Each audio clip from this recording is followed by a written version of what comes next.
Hello दोस्तों, मैं हूं अभिषेक। वेलकम बैक टू फिल्मी काउंटर। दोस्तों, बॉलीवुड में बायोपिक फिल्में अक्सर दर्शकों के दिलों में जगह बना लेती हैं। ये फिल्में व्यक्तिगत साहस और योगदान की कहानियों को दर्शाती हैं। आज के वीडियो में कुछ ऐसी ही बेहतरीन बायोपिक फिल्मों के बारे में जानते हैं। So without wasting any more time, let's begin.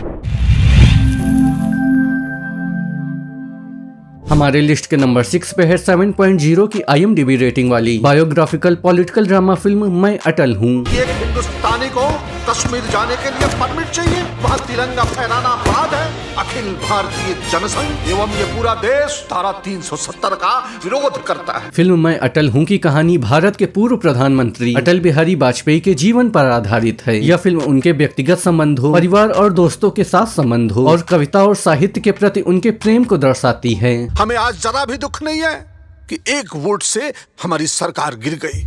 सत्ता का खेल चलता रहेगा, सरकारें आएंगी जाएंगी, पार्टियां बनेंगी बिगड़ेंगी, पर ये देश रहना चाहिए। साथ ही यह फिल्म पाकिस्तान के साथ कारगिल युद्ध और पोखरण परमाणु परीक्षण जैसे चुनौतीपूर्ण समय के दौरान वाजपेयी की भूमिका पर भी प्रकाश डालती है। Sir, Musharraf is threatening with a nuclear attack. यदि ऐसा हुआ तो कल का सूर्योदय पड़ोसी मुल्क का सूर्यास्त होगा। हमारे लिस्ट के नंबर 5 पे है 7.3 की IMDb रेटिंग वाली बायोग्राफिकल कॉमेडी ड्रामा फिल्म कागज। क्या हुआ? उठ के चले गए? हम अछूत है का? अरे अछूत नहीं, भूत हो। सरपंच साहब, आप दे दीजिए ना हमारा जिंदा होने का प्रमाण पत्र बना के। ना भैया, वो ना हो सकता है। फिल्म कागज की कहानी आजमगढ़ के लाल बिहारी मृतक की सच्ची घटना पर आधारित है। लाल बिहारी को सरकारी दस्तावेजों में मृत घोषित कर दिया गया था। सरकारी कागज झूठ नहीं बोलता। मैं आदमी से बड़ा रजिस्टरवा हो गया हूँ। आप कागज की सुनेंगे या इंसान की सुनेंगे? दिल इंसान के सीने में धड़कत है कि कागज में धड़कत है? बाल बच्चा मेहरारू कागज के होते हैं कि इंसान के होते? इसके बाद खुद को जिंदा साबित करने के लिए उन्होंने 19 साल तक संघर्ष किया। इस संघर्ष में उन्होंने अपना उपनाम मृतक रख लिया। छोड़ दो ये लड़ाई। कुछ लोगों ने हमारे साथ गलत किया है तो उनको बताना है कि वो गलत किए हैं। धर्म युद्ध है, अब मान सम्मान पहचान की लड़ाई है। हमारे लिस्ट के नंबर 4 पे है 7.8 की IMDb रेटिंग वाली बायोग्राफी ड्रामा वार फिल्म सैम बहादुर। पाकिस्तानी आर्मी के जवान बॉर्डर पार कर रहे हैं। कब बताने वाले थे?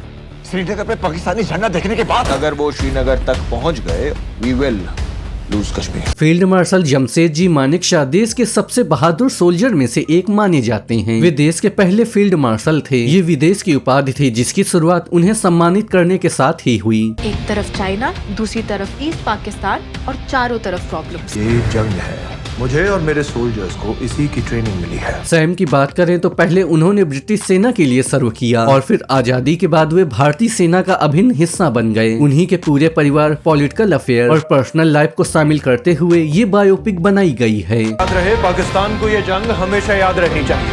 हम रहें या ना रहें, हमारी इस वर्दी का गौरव हमेशा रहेगा। हमारे लिस्ट के नंबर 3 पे है 7.8 की IMDb रेटिंग वाली biography crime drama film Gangubai Kathiawadi.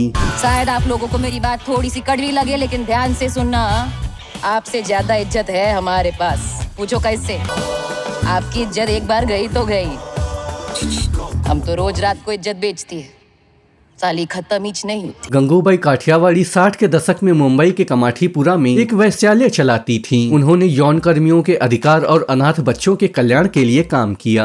अरे जब शक्ति, संपत्ति, सद्बुद्धि ये तीनों ही औरतें हैं, तो इन मर्दों को किस बात का गुरूर? तेजी भाई, लिख देना कल के अखबार में कि आजाद मैदान में भाषण देते वक्त गंगूबाई ने आंखें झुका कर नहीं, आंखें मिलाकर अपने हक की बात की है भाई। उनका जन्म साल 1939 में गुजरात के काठियावाड़ में एक संपन्न परिवार में हुआ था। यह फिल्म मशहूर लेखक S. हुसैन जैदी की किताब माफिया क्वींस ऑफ मुंबई पर आधारित है। मुझे तेवर दिखा रही है। तुझे तो दिन में तारे दिखाऊंगी मैं। कमाठीपुरा रजिया बाई का था, कमाठीपुरा रजिया बाई का रहेगा। हमारी लिस्ट के नंबर 2 पे है 8.3 की IMDb रेटिंग वाली action biography drama film Shershaah. हिंदुस्तानी फौज से हमदर्दी करने वालों के लिए उनके दिलों में खौफ बना रहना जरूरी है। फिल्म शेरशाह की कहानी कारगिल युद्ध के नायक कैप्टन विक्रा के जीवन पर आधारित है। साल 1999 में पाकिस्तान के साथ हुए कारगिल युद्ध में कैप्टन विक्रम बत्रा शहीद हो गए थे। तो हो तैयार? करोगे वार? एक अपना, दूसरी जान। जीत अपनी दुर्गे माता की। फिल्म में विक्रम बत्रा के कॉलेज लाइफ की मस्ती से लेकर कारगिल वॉर पॉइंट में 4875 तक की जंग की कहानी दिखाई गई है। फिल्म में विक्रम बत्रा की बहादुरी और बलिदान को भी दिखाया गया है। तिरंगा हम ही ले रहे हैं। Lieutenant Vikram Batra sir, your code name is Shershaah. हमारे लिस्ट के नंबर 1 पे है 9.0 की IMDb रेटिंग वाली biography drama film 12th fail. 2 lakh Hindi medium विद्यार्थियों में से केवल 25-30 ही बन पाते हैं IAS IPS, बाकी 1,99,970 बैक टू 0। सच्ची कहानी पर आधारित 12th फेल उन लाखों छात्रों के संघर्ष को दिखाती है जो UPSC प्रवेश परीक्षा की तैयारी करते हैं। फिल्म बताती है कि कैसे जिंदगी परीक्षा से कहीं ज्यादा है। भैया कुछ बन जाओ वरना छोड़ के चली जाएगी वो। लूजर्स के साथ कोई नहीं टिकता भाई। इसके साथ ही 12th फेल लोगों को असफलताओं के सामने हिम्मत न हारने के लिए भी प्रेरित करती है। यह फिल्म IPS अधिकारी मनोज कुमार शर्मा और IRS अधिकारी श्रद्धा जोशी की वास्तविक जीवन की कहानी है। क्या समझ रहा है तू कि सिर्फ तुम्हारा लड़ाई है ये? हम सबका लड़ाई है। तो दोस्तों ये था आज का वीडियो। आपको ये वीडियो कैसा लगा मुझे कमेंट सेक्शन में बताना बिल्कुल मत भूलिएगा। मैं मिलूंगा आपसे किसी नए वीडियो में, तब तक के लिए गुड बाय।